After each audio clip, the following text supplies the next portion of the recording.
नमस्कार, मी स्वाती गोडसे. आपण पाहताय न्यूज 18 लोकमत बुलेटिनमध्ये आपल्या सगळ्यांचं स्वागत. आणि बुलेटिनची सुरुवात महत्त्वाच्या बातमीनं. दिल्लीच्या सीमेवर सुरू असलेल्या शेतकरी आंदोलनावर रिलायन्सनं परिपत्रक काढलंय आणि या परिपत्रकात त्यांनी म्हटलंय, आमचा कंत्राटी शेतीशी संबंध नाही, कंत्राटी शेतीत येण्याचा कोणताही मानस नाहीये. शेतजमीन कंत्राटी शेतीसाठी कधीही घेतली नाही, कधीही शेतजमीन खरेदी करणार नाही, थेट शेतकऱ्यांकडून धान्य खरेदी करणार नाही असं देखील त्यांनी म्हटलंय. आमचे पुरवठादार शेतकऱ्यांकडून हमी भावानंच खरेदी करतात. कमी किमतीत धान्य खरेदीच्या कोणत्याही कंत्राटात आम्ही सहभागी नाही. रिलायन्स समूह शेतकऱ्यांच्या समृद्धीसाठी कटिबद्ध असल्याचं या परिपत्रकात म्हणण्यात आलंय.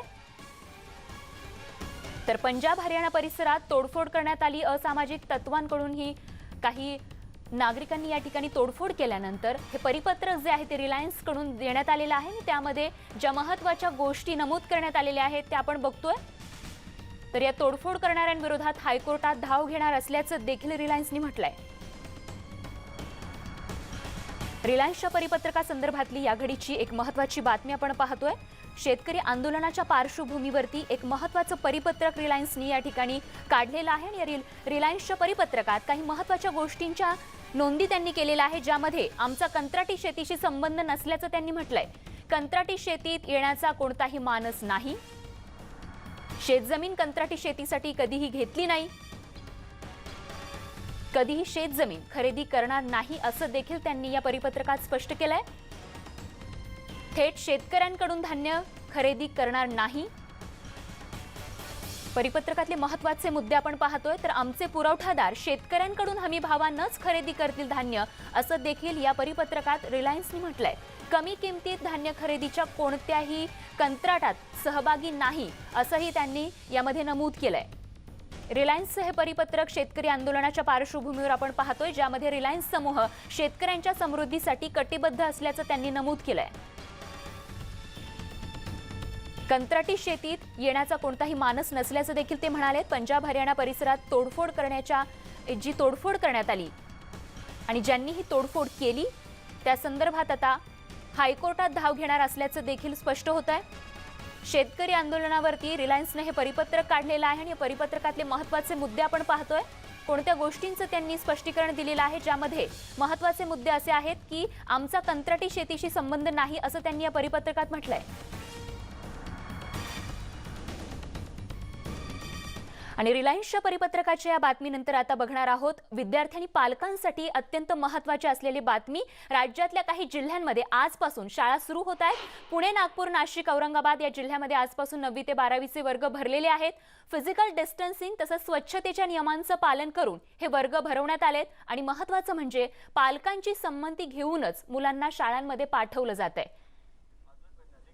तर पुण्यामध्ये शाळा सुरू झालेल्या आहेत आणि त्या पार्श्वभूमीवरती विद्यार्थ्यांचा काय प्रतिसाद आहे आणि पालकांचं काय म्हणणं आहे आणि त्यासोबतच शिक्षकांची काय प्रतिक्रिया आहे हे जाणून घेण्यासाठी थेट जाऊयात पुण्याला. अद्वैत मेहता आमचे प्रतिनिधी आपल्या सोबत आहेत. अद्वैत, सकाळपासून याची अपडेट खरं तर आता 11 वाजलेले आहेत आणि सकाळपासून आपण याची अपडेट आणि तिथला आढावा आमच्यापर्यंत पोहोचवताय.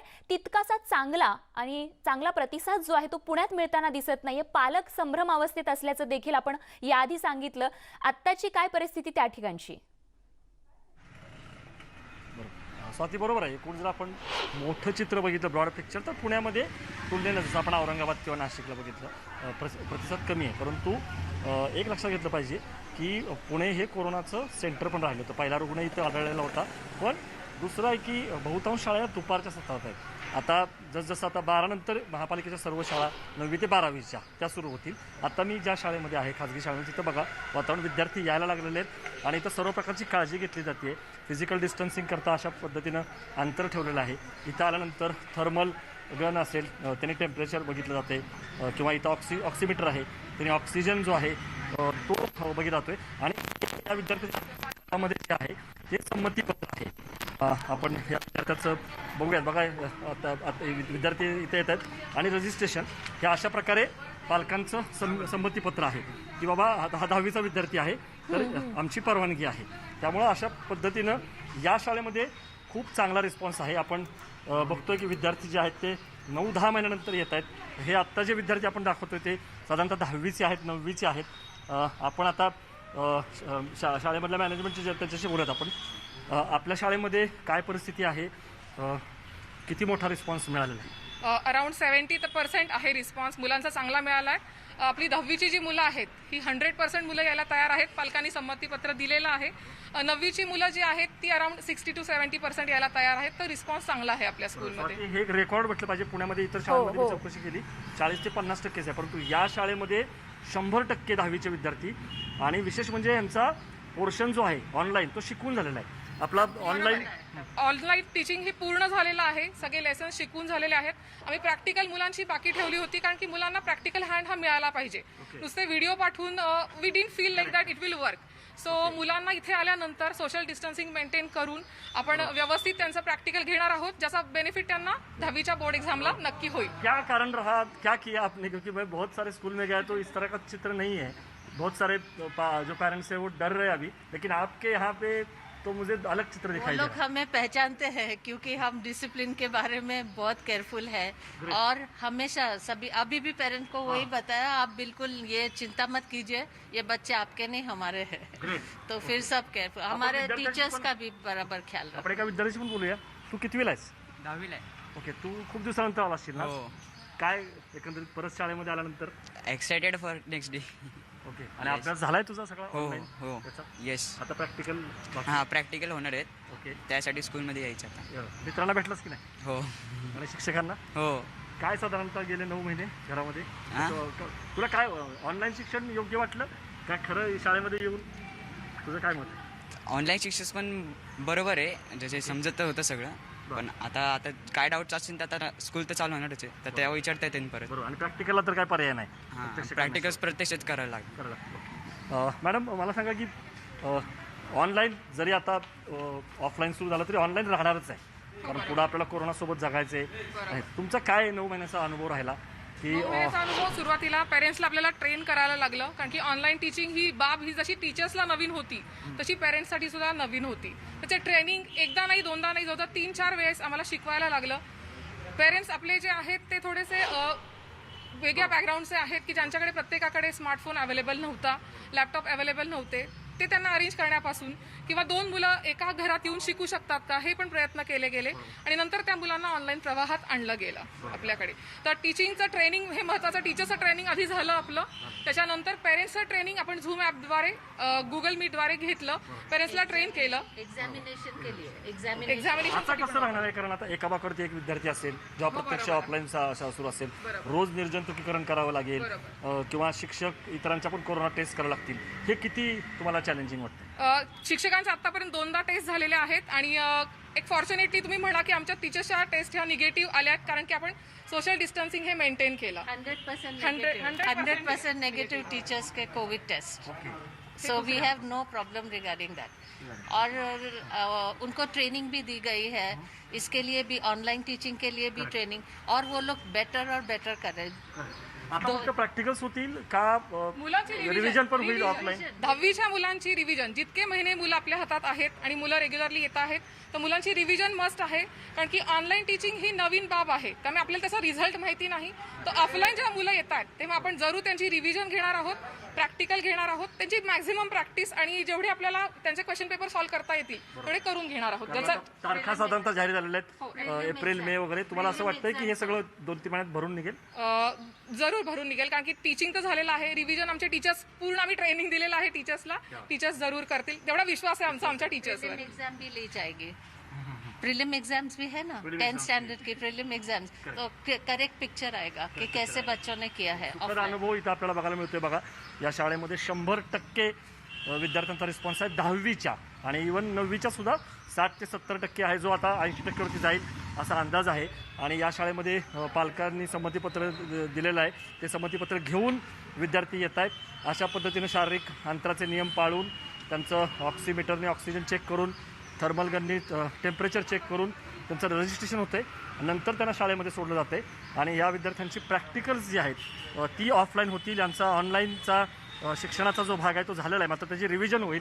आणि या शाळेला खात्री आहे की ऑफलाईन ऑनलाईन हे दोन्ही कॉम्बिनेशन करून हे विद्यार्थी प्रिलिमच्या एक्झाम देऊन 10वीची जी परीक्षा आहे एप्रिल मे महिन्यामध्ये होणार आहे त्याच्यासाठी सज्ज आहेत.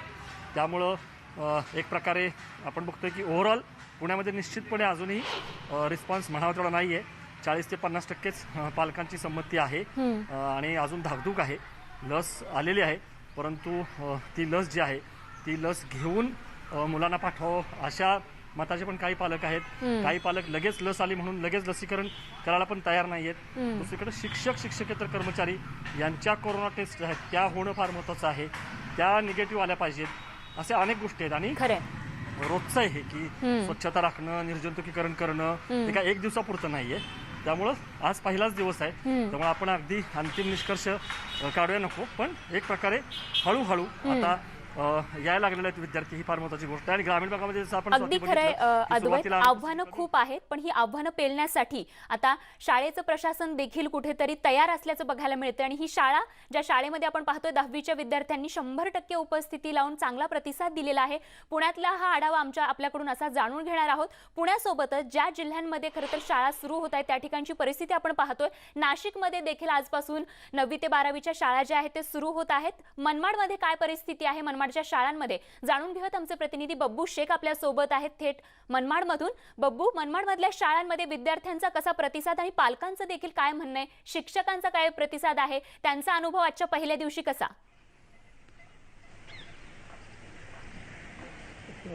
स्वाती, खरं तर नाशिक जिल्ह्याच्या ग्रामीण भागात आजपासून शाळा सुरू झालेल्या आहे आणि मालेगाव, मनमाड, नांदगाव इथे जे आहे तर ते शाळा सुरू झालेल्या आहे. मात्र मालेगाव हा कोरोनाचा हॉटस्पॉट होता. त्याच्यामुळे पालकांमध्ये काही भीती पण होती. माझ्यासोबत काही शिक्षक आहे, पालक आहे, विद्यार्थी आहे, त्यांच्याकडून जाणून घेऊया त्यांचं काय म्हणणं आहे. सर, काय म्हणाल, आज तुम्ही काय काय काळजी घेतली? संत झेवियर मनमाड हे गेली 8-9 महिने सेवा कार्य कोविड केअर सेंटर म्हणून करीत होतं. हे सेंटर हलवण्यात आलेलं आहे आणि पुन्हा नव्याने आज 9वी-10वीसाठी शाळा सुरू होत आहे. आमच्यासाठी खूप आनंदाचा क्षण आहे. त्यासाठी जी शासनाची नियमावली आहे ती आम्ही विद्यार्थी, पालक, शिक्षक इथपर्यंत पोहोचवलेली आहे. त्यांचं आम्ही पालन करू. त्याचप्रमाणे विद्यार्थ्यांची मानसिकतासुद्धा शाळेत येण्यासाठी आम्ही घडवलेली आहे. तुम्ही आज काय काय केलं? विद्यार्थी किती आले आणि आज काय काय केलं सर तुम्ही? साधारणतः आज आमचे 50% विद्यार्थी उपस्थित आहेत. आज आम्ही त्यांचं सॅनिटायझेशन केलं, त्याचप्रमाणे ऑक्सिमीटर, थर्मल स्कॅनिंग केली आणि त्यांना एक सुरक्षितता अशी मानसिक अर्पण केली. तुमच्या शाळेत काय परिस्थिती आहे सर? किती विद्यार्थी आले आणि तुम्ही काय काय व्यवस्था केली होती? आमच्या छत्री विद्यालयामध्ये जवळपास ज्युनियर कॉलेजमध्ये 146 विद्यार्थ्यांनी संमतीपत्र भरून दिलेलं आहे. त्यापैकी 56 विद्यार्थी आज शाळेमध्ये म्हणजे महाविद्यालयामध्ये उपस्थित आहेत. शिक्षक वर्गावरती जायला आसुसलेले आहेत, पण मला असं वाटतं की पालकांची मानसिकता अजूनही कुठे तयार झालेली दिसत नाही आहे. वेट आणि वॉच या मनस्थितीमध्ये पालक आहेत. आपल्या विद्यार्थ्यांची सुरक्षितता महत्त्वाची असल्यामुळे 1-2 दिवस वाट बघून अनेक पालक विद्यार्थ्यांना शाळेमध्ये पाठवतील अशी मला अपेक्षा वाटते. स्वाती, माझ्यासोबत काही विद्यार्थी आणि पालक पण आहे, त्यांच्याकडून जाणून घ्या. तुला कसं वाटतं? आज शाळेचा पहिला दिवस आहे, शाळा चालू होत आहे म्हणून मला खूप आनंद वाटत आहे. पालक म्हणून तुम्हाला काय वाटतंय? तुमची काय अडचण आहे?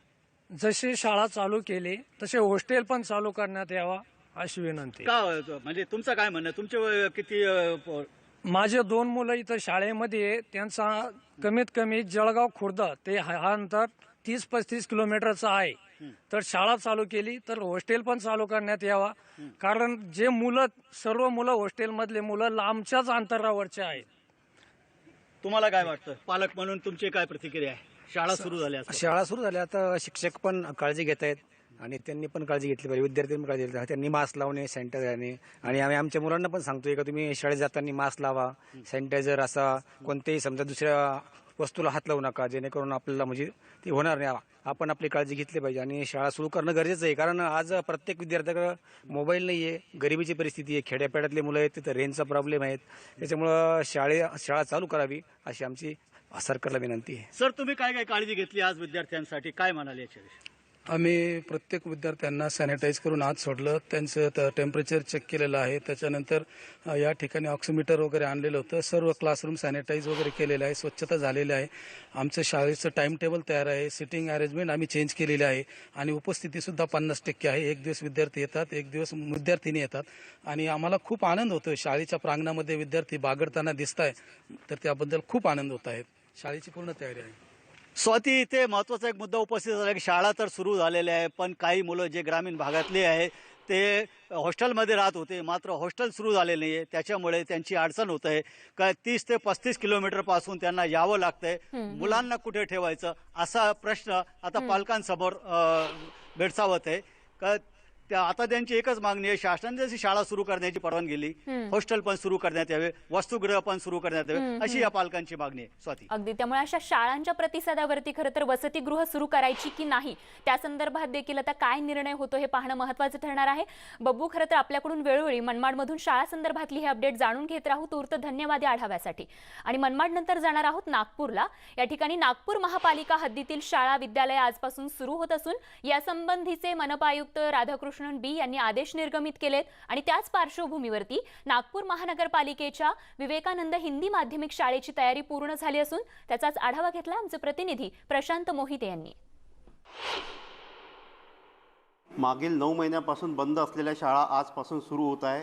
प्रशासनाने जे नियम दिले आहे त्या नियमाचे पालन करून ह्या शाळा सुरू करण्यात आलेल्या आहे. मी आहे नागपूरच्या महानगरपालिकेच्या विवेकानंद या शाळेमध्ये. आपण पाहू शकता शाळेमध्ये संपूर्ण तयारी झालेली आहे. आज 12 वाजता ही शाळा सुरू होणार आहे. संपूर्ण विद्यार्थी आता आज या शाळेमध्ये येणार आहे आणि इथे संपूर्ण तयारी झालेली आपण पाहू शकता. या बेंचवर एका बेंचवर एक असा हा विद्यार्थी बसणार आहे. एका क्लासमध्ये जवळजवळ 30 विद्यार्थी बसविण्यात येणार आहे आणि इथे संपूर्ण तयारी झालेली आहे. आपल्यासोबत या शाळेच्या प्रिन्सिपल आहेत, त्यांनाच विचारू. काय मॅडम काय सांगाल, कशी तयारी करते? शासन के नियम के अनुसार आज 4 तारीख को सभी नागपुर ज़िले की सभी शालाएं शुरू हो रही है. तो हमारी शाला में सभी प्रकार की तैयारियां कर ली गई है. शाला को कुछ दिन पहले सैनिटाइज किया गया है और बच्चों के जैसे बच्चे शाला के अंदर प्रवेश करेंगे तो बच्चों का थर्मल स्केलिंग से उनका तापमान लिया जाएगा. एक्सीमीटर भी लिया गया है. बच्चे हाथ सैनिटाइज करके अंदर आएंगे. उसी प्रकार बच्चे स्कूल में आने के बाद में सोशल डिस्टेंसिंग का पालन करेंगे. इसके लिए हमने कुछ दूरी पर में वो गोले बना के रखे बच्चों के लिए और सभी बच्चों को हिदायत दी गई है कि वे बिना मास्क के स्कूल में नहीं आएंगे. और हमने बच्चों से ये भी कहा है कि जिन बच्चों को सर्दी या खांसी है, बुखार है, तो कृपया वे शाला में ना आए. उसी प्रकार शाला में आने के लिए सभी बेंच वगैरह 9 महीने से स्कूलें बंद थी, तो हमने सभी स्कूलों की सफाई वगैरह सब करवा लिए हैं कर्मचारियों के हाथ से. एक बेंच में एक बच्चा बैठेगा, इस हिसाब से हमने बेंच में भी चिट्ठियाँ चिपका दी है ताकि बच्चे कुछ भीड़ ना करे, कुछ ना करे. बाथरूम में भी अगर बच्चे जाते हैं, इसलिए बाथरूम के पास में भी हमने सोशल डिस्टेंसिंग का पालन करना चाहिए, इसलिए वहाँ पर भी गोले वगैरह बना कर रखे हैं हमने. किती वाजता शाळा सुरू होणार आहे? किती? सर 12 बजे का शाला का समय है. मैं उच्च प्राथमिक शाला की प्रिंसिपल हूँ. काही मनात भीती वगैरे, काही मनामध्ये भीती वगैरे आहे? नहीं, भीति वगैरह कुछ नहीं है. सभी टीचरों ने इसका मतलब RT-PCR का टेस्ट करवा चुका है और बच्चों को भी हिदायत दे दी है, इसलिए किसी प्रकार की भीति वगैरह नहीं है. आणखी काही टीचर्स आहे आपल्यासोबत, त्यांना विचारू. काय सांगाल मॅडम, आज शाळा सुरू होत आहे, काय? हाँ, बच्चों में तो उत्साह रहेगा ही क्योंकि काफ़ी दिन से शाला बंद थी. तो हमें भी ऐसा लगता है कि यानी अभी बच्चों ने आना चाहिए और अभी तो 10वीं और 10वीं की एग्ज़ाम भी है, तो उसके लिए तो कुछ तो तैयारी चाहिए. ऑनलाइन तो शिक्षा चालू ही है, लेकिन मुझे भी ऐसा लगता है कि यदि प्रत्यक्ष यदि बच्चे आते हैं तो उसका ज़रूर फ़ायदा होगा ही. पालकांकडून संमती पत्र लिहून घेणार आहे? हाँ, पालक से सम्मति पत्र लिया है और वही बच्चे आएंगे जिन्होंने सम्मति दी है. आणि आता पंतप्रधान नरेंद्र मोदी संबोधित करतायत. थेट जाऊया त्या कार्यक्रमात. भारतीय उत्पादों को खरीदने वाले हर एक कस्टमर का दिल भी जीतना है और दुनिया के हर कोने में दिल जीतना है. मेड इन इंडिया की न केवल ग्लोबल डिमांड हो बल्कि ग्लोबल एक्सेप्टेंस भी हो, ये हमें सुनिश्चित करना है. हमें ब्रांड इंडिया को क्वालिटी, क्रेडिबिलिटी के मजबूत स्तंभों पर और मजबूत बनाना है. साथियों, मुझे खुशी है कि भारत अब इस दिशा में तेजी से आगे बढ़ रहा है. आज भारत दुनिया के उन देशों में है जिनके पास अपना नेविगेशन सिस्टम है। नाविक से भारत ने ये उपलब्धि हासिल करके दिखाई है। आज इसी और एक और कदम बढ़ा है। आज जिस भारतीय निर्देशक द्वारा लोकार्पण किया गया है, यह हमारे उद्योग जगत को क्वालिटी प्रोडक्ट्स बनाने के लिए प्रोत्साहित करेगा। अब food, edible oils, minerals, heavy metals, pesticide, pharma और टेक्सटाइल ऐसे अनेक क्षेत्रों में अपने सर्टिफाइड रेफरेंस मटेरियल सिस्टम को मजबूत करने की तरफ हम तेजी से आगे बढ़ रहे हैं। अब हम उस स्थिति की तरफ बढ़ रहे हैं जहां इंडस्ट्री रेगुलेशन सेंट्रिक अप्रोच के बजाय कंज्यूमर ओरिएंटेड अप्रोच की तरफ बढ़ें। इन नए मानकों से देश भर के जिलों में वहां के लोकल प्रोडक्ट को ग्लोबल पहचान दिलाने का अभियान है। उसको बहुत लाभ मिलेगा। इससे हमारे एमएसएमई सेक्टर को विशेष लाभ होगा, क्योंकि बाहर की जो बड़ी मैन्युफैक्चरिंग कंपनियां भारत आ रही हैं, उनको यहीं पर इंटरनेशनल स्टैंडर्ड्स की लोकल सप्लाई चेन मिलेगी। सबसे बड़ी बात, नए मानकों से एक्सपोर्ट और इंपोर्ट दोनों की क्वालिटी सुनिश्चित होगी। इससे भारत के सामान्य उपभोक्ता को भी अच्छा सामान मिलेगा, एक्सपोर्टर की परेशानी भी कम होगी। यानी हमारा प्रोडक्शन, हमारे प्रोडक्ट्स क्वालिटी में जितने बेहतर होंगे, उतनी ही ताकत देश की अर्थव्यवस्था को मिलेगी। साथियों, अतीत से लेकर वर्तमान तक आप कभी भी देखें, जिस देश ने साइंस को जितना आगे बढ़ाया है, वो देश उतना ही आगे बढ़ा है। ये साइंस, टेक्नोलॉजी और इंडस्ट्री का वैल्यू क्रिएशन साइकिल है।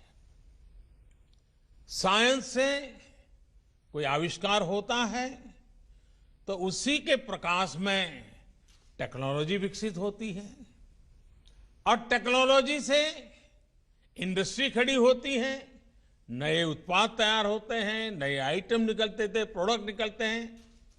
इंडस्ट्री फिर नए रिसर्च के लिए साइंस में इन्वेस्ट करती है, और ये साइकिल नई संभावनाओं की दिशा में आगे बढ़ती जाती है। सीएसआईआर एनपीएल ने भारत के इस वैल्यू साइकिल को आगे बढ़ाने में अहम भूमिका निभाई है। आज जब देश आत्मनिर्भर भारत के लक्ष्य को लेकर आगे बढ़ रहा है, तब साइंस से मास मैन्युफैक्चरिंग की इस वैल्यू क्रिएशन साइकिल, इसका महत्व और बढ़ जाता है। इसलिए सीएसआईआर को इसमें बड़ा रोल निभाना होगा।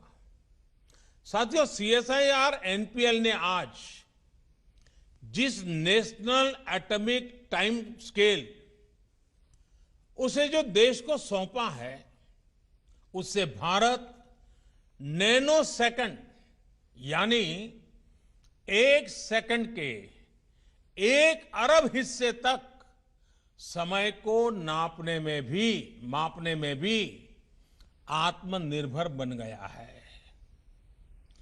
2.8 नैनो सेकंड इसका ये एक्यूरेसी लेवल हासिल करना अपने आप में बहुत बड़ा सामर्थ्य है। अब इंटरनेशनल स्टैंडर्ड टाइम, उसको हमारा Indian standard time 3 nano second से भी कम की एक्यूरेसी लेवल से मैच कर रहा है। इसमें इसरो सहित हमारे जितने भी संस्थान कटिंग एज टेक्नोलॉजी में काम कर रहे हैं उनको बहुत मदद मिलने वाली है।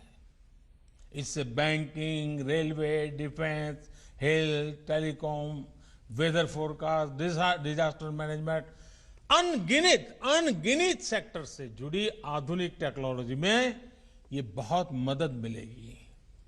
इतना ही नहीं, ये इंडस्ट्री, हम जो इंडस्ट्री 4.0 की बात करते हैं, उस इंडस्ट्री 4.0 के लिए भी भारत की भूमिका को सशक्त करेगा।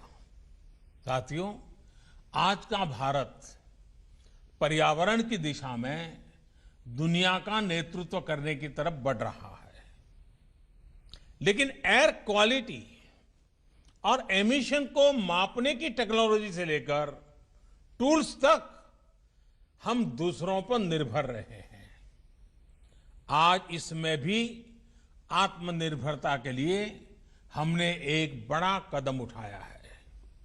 इससे भारत में प्रदूषण से निपटने के लिए ज्यादा सस्ते और प्रभावी सिस्टम तो विकसित ही होंगे, साथ में एयर क्वालिटी और एमिशन से जुड़ी टेक्नोलॉजी के ग्लोबल मार्केट में भी भारत की हिस्सेदारी बढ़ जाएगी। हमारे वैज्ञानिकों के ही सतत प्रयासों से भारत आज ये उपलब्धि हासिल कर रहा है।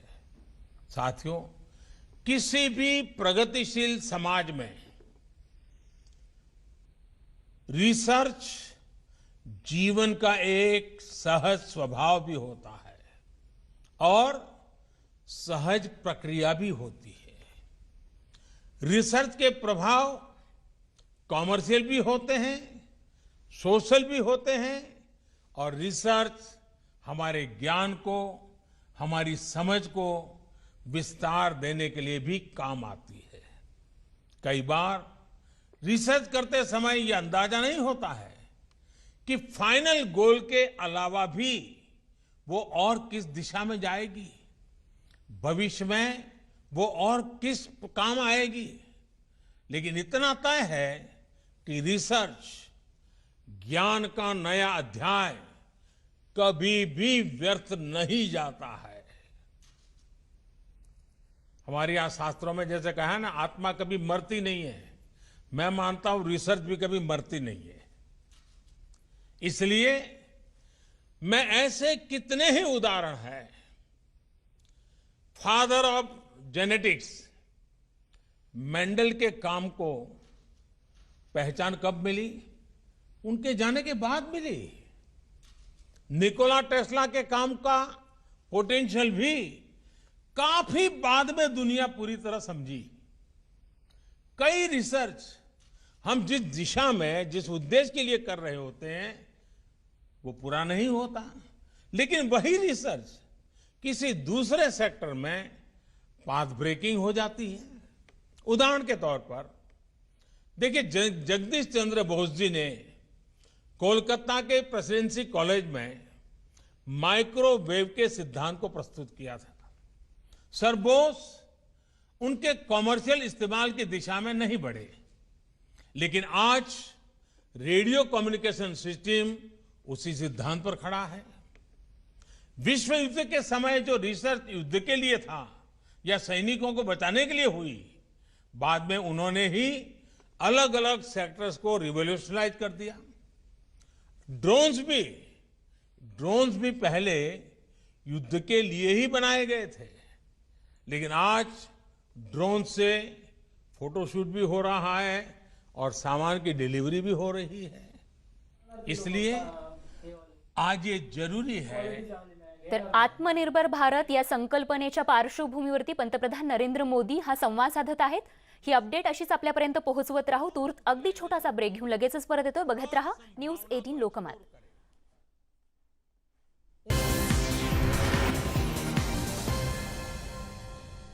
आपण पाहताय न्यूज 18 लोकमत आणि आता काँग्रेसच्या गोटातून एक मोठी महत्त्वाची बातमी येते ती म्हणजे काँग्रेस प्रदेशाध्यक्ष बाळासाहेब थोरात आज दिल्लीमध्ये आहेत आणि त्यांनी काही वेळापूर्वीच राजीव सातव यांची ही भेट घेतली आहे। त्यामुळे सध्या दिल्लीमध्ये राजकीय घडामोडींना वेग आलाय। बाळासाहेब थोरात काँग्रेस प्रदेशाध्यक्ष पद सोडण्याची शक्यता वर्तवली जातेय। तर थोरात आज दिल्लीमध्ये काँग्रेसच्या वरिष्ठ नेत्यांसोबत चर्चाही करणार आहेत। दरम्यान मुंबई अध्यक्ष बदलल्यानंतर आता प्रदेशाध्यक्ष देखील बदलणार का याकडे लक्ष लागलंय।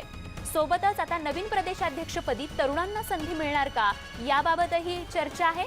दरम्यान महिला आणि बालविकास मंत्री यशोमती ठाकूर, वैद्यकीय शिक्षण मंत्री अमित देशमुख, खासदार राजीव सातव यांच्या देखील नावाची चर्चा असल्याची माहिती मिळतेय। तर सोबतच काँग्रेस प्रदेशाध्यक्ष तरुण देण्याबाबतचा मतप्रवाह आहे। काही नेत्यांनी दिल्ली हायकमांडकडे तसं मतही मांडलं असल्याची माहिती मिळतेय। विधानसभा अध्यक्ष नाना पटोले हे देखील इच्छुक असल्याचं सांगितलं जात आहे। पण पटोलेंना जर प्रदेशाध्यक्षपद दिलं तर पुन्हा विधानसभा अध्यक्ष कोण यावर देखील चर्चा दिल्ली वरिष्ठ नेत्यांशी सुरू असल्याचं बघायला मिळतंय। सागर कुलकर्णी आमचे मुंबईचे प्रतिनिधी या संदर्भात अधिक माहिती देत आहेत। सागर, काँग्रेसच्या गोटात मोठ्या घडामोडी घडताना दिसत आहेत। मुंबई काँग्रेसच्या अध्यक्षाच्या नियुक्तीनंतर आता प्रदेशाध्यक्ष बदलाचं वारं सुरू झालेलं आहे। पुढील येणाऱ्या निवडणुका त्या अनुषंगाने पूर्ण वेळ प्रदेशाध्यक्ष द्यावा का अशा स्वरूपाची चर्चा आहे। गेले काही दिवस या संदर्भात चर्चा सुरू असल्याचं समजतं। आता स्वतः बाळासाहेब थोरात हे यांनी राजीनामा सादर केल्याची देखील माहिती समोर येत आहे आणि अर्थात दिल्ली हायकमांड तो राजीनामा स्वीकारते का आणि त्यानंतरनं नवीन प्रदेशाध्यक्ष कोण असावं याची देखील चर्चा दिल्लीच्या हायकमांड नेत्यांशी सुरू आहे। काँग्रेसचे प्रभारी देखील HK पाटील हे मुंबईत येतील आणि काही नेत्यांशी राज्यातले काँग्रेसचे जे मंत्री आहेत, काँग्रेसचे प्रमुख नेते आहेत यांच्याशी देखील चर्चा करणार असल्याचे समजतं। नवीन तरुण चेहरा देण्यात यावा अशी एक माहिती मिळत आहे। विशेषतः विदर्भ आणि मराठवाड्यातून असा चेहरा असावा त्याच्यामुळे प्रदेशाध्यक्षाला तरुण चेहरा दिला तर तो महाराष्ट्रामध्ये फिरेल, तसंच त्याच्यावर कोणतेही आरोप नसावेत अशा स्वरूपाची एक चाचपणी केली जात आहे। यामध्ये स्वतः खासदार राजीव सातव यांचं देखील नाव चर्चेत आहे। कॅबिनेट मंत्री यशोमती ठाकूर, अमित देशमुख यांची देखील नावं जोरदार चर्चेत आहेत। राजीव सातव यांच्याकडे गुजरातचं प्रभारी पद असल्यामुळे किती जबाबदारी देतील याविषयी एक शंका व्यक्त केली जात आहे। पण राज्यातल्या कॅबिनेट मंत्र्यांपैकी एकाला ही जबाबदारी देण्याची देखील शक्यता वर्तवली जात आहे। अर्थात दिल्ली हायकमांड नेते जे आहेत ते अंतिम वेळेस असा निर्णय घेतात। आता नेमकं कोणाच्या नावावर शिक्कामोर्तब करतायत का हे पाहणं औत्सुक्याचं असणार आहे। बरोबर, त्यामुळे काँग्रेस प्रदेशाध्यक्ष पदासंदर्भात घडणाऱ्या घडामोडींची अशीच अपडेट आपल्याकडून वेळोवेळी जाणून घेत राहू। तूर्त धन्यवाद सागर या सविस्तर माहितीसाठी। आणि याच पार्श्वभूमीवरती महाराष्ट्र काँग्रेसची उद्या मुंबईमध्ये महत्त्वाची बैठक आहे। या बैठकीमध्ये राज्य प्रभारी HK पाटील देखील सहभागी होणार असल्याचं कळतंय। तर बैठकीत बाळासाहेब थोरात यांच्यासह मंत्रिमंडळातील सर्व मंत्री उपस्थित राहणार असल्याची देखील माहिती मिळतेय। या बैठकीसाठी महिला आणि बाल विकास मंत्री यशोमती ठाकूर, वैद्यकीय शिक्षण मंत्री अमित देशमुख, खासदार राजीव सातव उपस्थित असणार आहे आणि त्यांच्या नावाची देखील प्रदेशाध्यक्ष पदासाठी चर्चा असल्याची सध्या जोरदार चर्चा आहे। त्यामुळे उद्याच्या बैठकीत नेमका काय महत्त्वाचा निर्णय होतो का हे बघणं महत्त्वाचं ठरणार आहे। बैठकी संदर्भातल्या तपशीलवार माहितीसाठी प्रशांत लीला रामदास फोनवरून आपल्या सोबत आहेत। प्रशांत, महत्वाचं म्हणजे एकीकडे बाळासाहेब थोरातांच्या यांच्या प्रदेशातील बदलांची वारी सुरू आहे। दरम्यानच्या काळात तरुण व्यक्तीला संधी देण्याची अशीही चर्चा आहे। दिल्लीच्या हायकमांडला निर्णय घ्यायचा आहे। त्यापूर्वी सर्व आमदारांचे आणि खासदारांचे मत जाणून घेण्याकरता एक महत्वाची बैठक मुंबईमध्ये आयोजित करण्यात येणार आहे। या बैठकीला राज्य प्रभारी जे आहे HK पाटील ते सहभागी होणार आहे। सोबतच इतरही जे कार्यकारी अध्यक्ष ते देखील सहभागी होणार आहे। एक अत्यंत महत्वाची बैठक उद्या होणार। या बैठकीकडे सगळ्यांचं लक्ष लागलेलं आहे। स्वाती, अगदी। आणि प्रशांत, उद्या होणाऱ्या या बैठकी संदर्भात आपल्याकडून वेळोवेळी माहिती जाणून घेत राहू। तूर्त धन्यवाद या माहितीसाठी। आणि आता बातमी आहे औरंगाबादच्या नामांतराच्या वादासंदर्भातली। औरंगाबादच्या नामांतराबाबत शिवसेनेची भूमिका काय आहे हे आशिष शेलार, काँग्रेस आणि अबू आझमी या सर्वांना माहिती आहे असं वक्तव्य शिवसेनेचे खासदार संजय राऊतांनी केलंय। खरं तर भाजपनं हे नामांतर करायला हवं होतं असंही राऊत म्हणाले. सोबतच अबू आझमी समजदार नेते आहेत, ते विरोध करणार नाहीत आणि भाजपची MIM सोबत मैत्री आहे, त्यामुळे भाजपनं त्यांची समजूत काढावी असं देखील राऊतांनी म्हटलंय. इतकंच नाही तर नामांतराचा प्रस्ताव केंद्राकडे पाठवण्यात आला आहे, तो प्रस्ताव भाजप मंजूर का करत नाही असा सवालही राऊतांनी विचारलाय.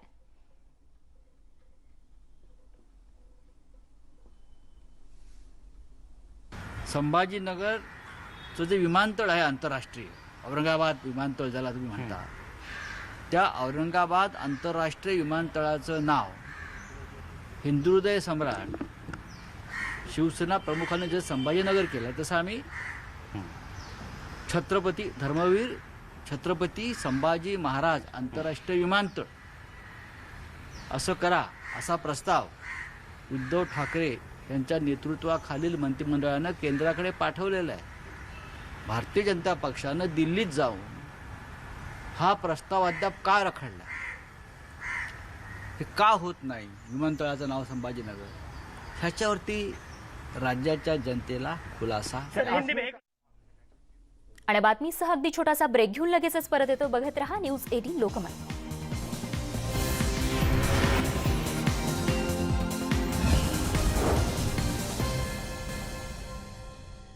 आपण पाहत आहे न्यूज 18 लोकमत आणि आता एक महत्त्वाची बातमी आहे. 6 जून 1674 शिवराज्याभिषेक झाला होता आणि आता हा दिवस राज्यात शिवस्वराज्य दिन म्हणून साजरा होणार असल्याची माहिती ग्रामविकास मंत्री हसन मुश्रीफ यांनी दिली आहे. या दिवशी राज्यातील सर्व ग्रामपंचायती, पंचायत समिती आणि जिल्हा परिषदांवरती गुढी उभारून हा दिवस साजरा होणार असल्याचं त्यांनी सांगितलंय.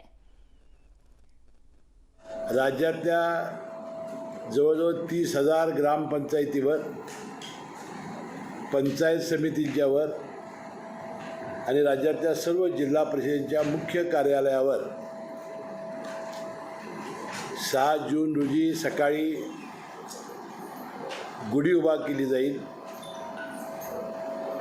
आणि गुढी उभा करून सर्व कर्मचारी आणि पदाधिकारी यांना सक्तीनं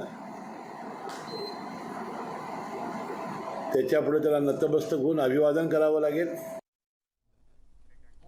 आणि आता भिवंडी शहरातून एक अपघाताची बातमी आहे. भिवंडी शहरात वाहतूक नियमांचं पालन होत नसल्यानं एक अपघात झालेला आहे. एका हातगाडीला बसनं धडक दिल्याचा व्हिडिओ व्हायरल होतोय आणि या व्हिडिओमध्ये कशा पद्धतीनं हा अपघात झालाय आपल्याला बघायला मिळेल. हा अपघात वंजारपट्टी नाका इथल्या रोडवरती फुटपाथवरती दुचाकी लावल्यानं एक हातगाडीवाला ज्येष्ठ व्यक्ती चुकीच्या बाजूने जात असताना, रॉंग साईडनी जात असताना समोरून आलेल्या बसनं कट मारल्यानं तो बसचा मागचा भाग त्याला लागला. या हातगाडी असलेल्या ज्येष्ठ नागरिकाला तो भाग लागला बसचा पाठीमागचा आणि त्यामुळे कशा पद्धतीनं त्याला इजा झालीये, त्याला धक्का बसला. हे या व्हिडिओमध्ये आपल्याला बघायला मिळते. हा वृद्ध व्यक्ती जखमी झालेला आहे. मात्र रोडवरती वाहनं लावली जातात, चुकीच्या पद्धतीनं ही वाहनं लावली जातात. खरं तर अशा पद्धतीनं परवानगी नसते, पण तरी देखील वाहनं अशा पद्धतीनं रस्त्याच्या बाजूला लावली जातात आणि त्यामुळे कशा पद्धतीनं अपघात होऊ शकतो याचं उदाहरण म्हणजे हा व्हिडिओ.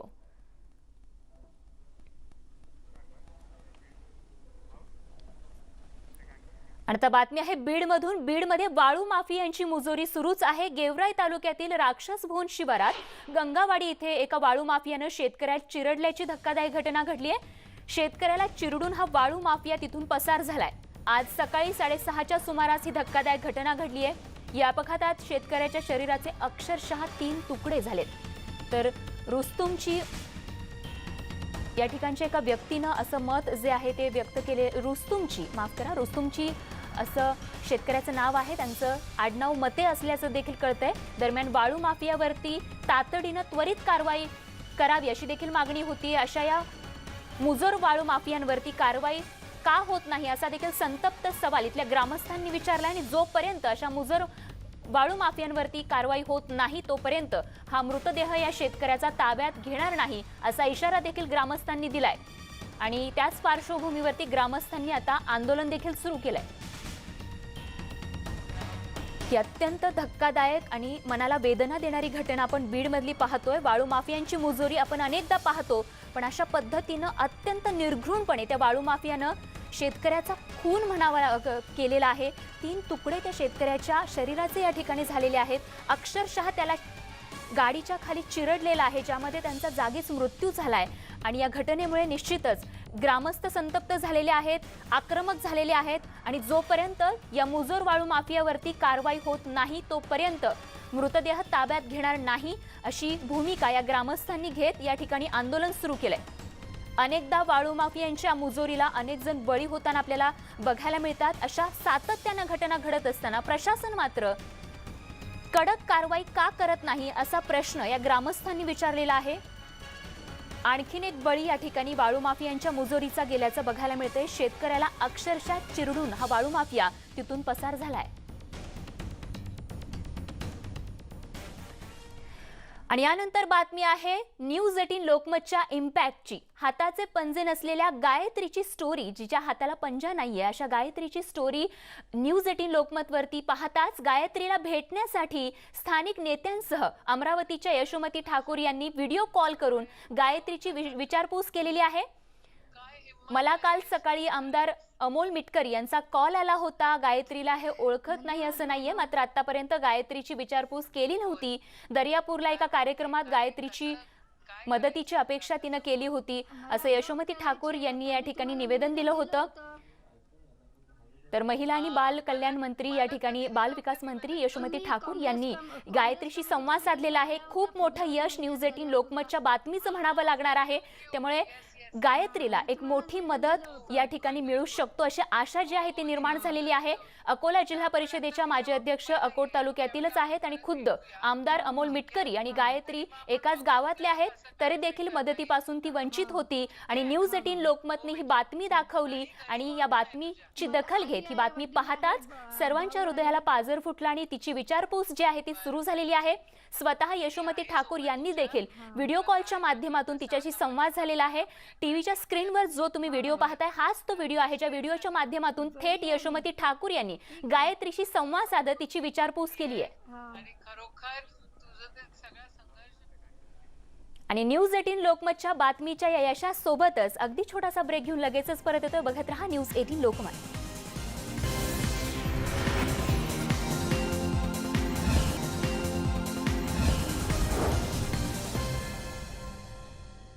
आपण पाहताय न्यूज 18 लोकमत आणि आता पिंपरी चिंचवड मधून एक धक्कादायक बातमी आहे। एका पाळीव कुत्र्याला इमारतीच्या 4थ्या मजल्यावरून फेकून दिल्याची अमानुष घटना ताजी असतानाच आता कुत्र्याला पोत्यात घालून जाळल्याची घटना समोर आली आहे। हा प्रकार सांगवी परिसरात घडलाय। या प्रकरणी पोलिसांकडून तपास सुरू आहे।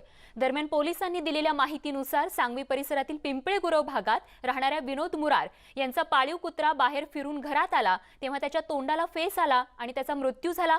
हे अचानक कसं घडलं हे बघण्यासाठी मुरार यांनी बाहेर शोधाशोध सुरू केली तेव्हा त्यांना एक कुत्रा पोत्यात टाकून त्याला जाळल्याचं आढळून आलं, तर आणखीन एका कुत्र्याचा जखमी अवस्थेत मृत्यू झाल्याचं देखील त्यांना आढळलं। सोबतच 2 कावळे देखील मृत अवस्थेत आढळून आले। हा सर्व प्रकार विषप्रयोग करून केला गेला असावा अशी शंका आल्यानं त्यांनी पोलिसांमध्ये धाव घेतली आहे। आणि बातमीसह या बुलेटिनमध्ये वेळ झाली इथेच थांबण्याची। ताज्या अपडेटसह लगेच परत येतो पुढच्या बुलेटिनमध्ये माझी सहकारी श्वेतासह। बघत रहा न्यूज 18 लोकमत।